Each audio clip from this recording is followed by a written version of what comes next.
नमस्कार, ये आकाशवाणी शिमला है। अब आप अनुराग पराशर से प्रादेशिक समाचार सुनिए।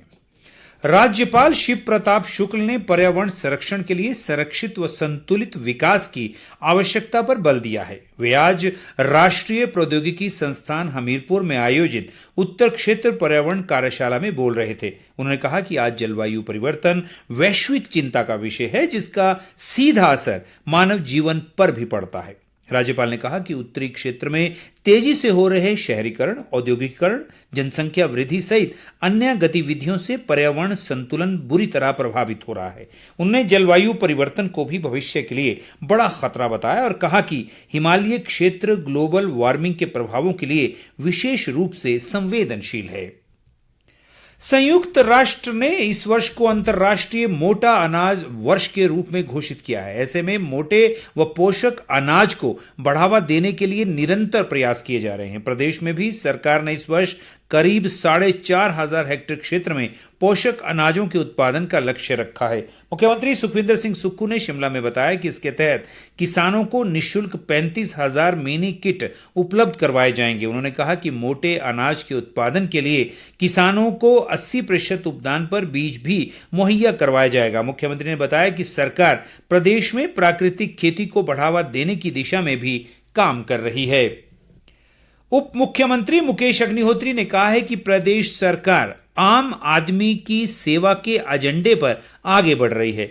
ऊना जिला के पंजावर में एक जनसभा में उन्होंने अधिकारियों को विकास कार्यों के लिए स्थानीय जनप्रतिनिधियों और नेताओं की प्राथमिकताओं को नजरअंदाज न करने के निर्देश दिए। उप मुख्यमंत्री ने बताया कि पंजावर और आसपास के क्षेत्र में ट्यूबवेल व पेयजल योजनाओं की मांगों को पूरी करने के लिए तेजी से प्रयास किया जाएगा। शिक्षा मंत्री रोहित ठाकुर ने कहा है कि शिमला जिले के जुब्बल कोटखाई क्षेत्र में सभी मूलभूत सुविधाएं सुदृढ़ की जाएंगी। उन्होंने कहा कि इससे स्थानीय लोगों की आर्थिकी में वृद्धि सुनिश्चित हो सकेगी। जुब्बल उपमंडल के नकराड़ी में एक कार्यक्रम में उन्होंने कहा कि सरकार सड़कों के सुधारीकरण की दिशा में उचित कदम उठा रही है। शिक्षा मंत्री ने जन समस्याएं सुनकर अधिकारियों को इनके निपटारे के निर्देश भी दिए। प्रदेश भाजपा ने कांग्रेस सरकार पर अपनी चुनावी गारंटियों से भागने का आरोप लगाया है।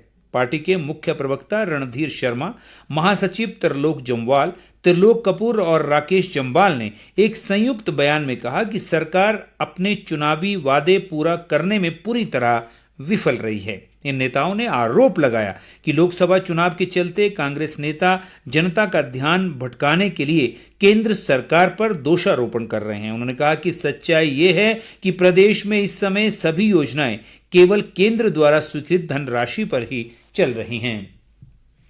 चंबा मेडिकल कॉलेज में नशा मुक्त हिमाचल की थीम पर आज एक रियलिटी शो का आयोजन किया गया। इस दौरान जिले भर से युवा कलाकारों ने अपनी प्रतिभा का प्रदर्शन किया। इस अवसर पर विधानसभा अध्यक्ष कुलदीप सिंह पठानिया ने कहा कि प्रदेश में प्रतिभाओं की कमी नहीं है, बल्कि उन्हें सही मंच देने की आवश्यकता है। उन्होंने कहा कि यदि युवाओं को बेहतर अवसर प्रदान किया जाए तो वे आगे चलकर समाज व राष्ट्र सेवा के लिए बेहतर काम कर पाएंगे। मुख्य संसदीय सचिव किशोरी लाल ने लोगों से संत कबीर के जीवन से प्रेरणा लेकर समाज में फैली बुराइयों को दूर करने का संकल्प लेने का आह्वान किया है। कांगड़ा जिले के बैजनाथ में आज संत कबीर जयंती पर आयोजित एक समारोह में उन्होंने कहा कि संत कबीर की शिक्षाओं से समाज में मिलजुल कर रहने व जात पात का भेदभाव समाप्त करने का संदेश मिलता है। किशोरी लाल ने कहा कि बैजनाथ विधानसभा क्षेत्र का संतुलित विकास उनकी प्राथमिकता में शामिल है। उन्होंने कहा कि बैजनाथ में बस अड्डे व वर्कशॉप के निर्माण पर 18 करोड़ रुपए की राशि खर्च की जा रही है। इधर संत कबीर की जयंती पर स्वयंसेवी संस्था उमंग फाउंडेशन ने शिमला जिले के बलदैया में रक्तदान शिविर व अंगदान जागरूकता शिविर का आयोजन किया। राज्यपाल के सचिव राजेश शर्मा ने शिविर का शुभारंभ किया। उन्होंने युवाओं से अपने प्रयासों से रक्तदान और अंगदान के क्षेत्र में हिमाचल को देश का अग्रणी राज्य बनाने का आह्वान किया। विश्व पर्यावरण दिवस कल 5 जून को मनाया जाएगा। इस अवसर पर पर्यावरण संरक्षण के प्रति जागरूकता बढ़ाने के उद्देश्य से कई कार्यक्रमों का आयोजन किया जाएगा। राज्य स्तरीय कार्यक्रम सिरमौर जिले में नौहराधार के बोगधार में आयोजित किया जाएगा, जहां उप मुख्यमंत्री मुकेश अग्निहोत्री बतौर मुख्य अतिथि मौजूद रहेंगे। इसी के साथ ये समाचार बुलेटिन समाप्त हुआ। हमारा अगला समाचार बुलेटिन आप सुन सकते हैं शाम 7:45 पर। नमस्कार।